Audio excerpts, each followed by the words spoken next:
Pumalo na sa mahigit 600 milyong piso ang halaga ng iniwang pinsala sa agrikultura ng pananalasa ng hanging habagat at sunod-sunod na bagyo noong nakaraang linggo, ayon sa NDRRMC. Narito ang balita ni Prince Tripoli.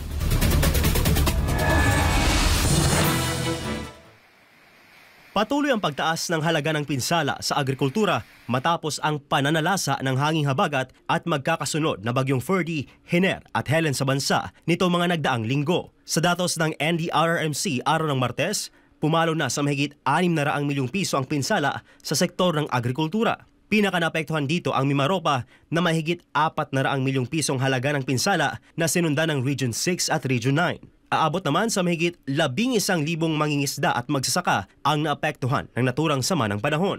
Bukod dito, may naitala ring higit 20 milyong pisong halaga ng pinsala sa infrastruktura. Nagmula naman ito sa Cordillera Administrative Region, Region 6 at Region 10. Samantala, tumaas pa sa halos 1.5 milyong individual ang naapektuhan dahil sa habagat at sunod-sunod na bagyo mula sa 13 rehiyon sa bansa. May naiulat rin na 25 nasawi, 16 na sugatan at 3 nawawala.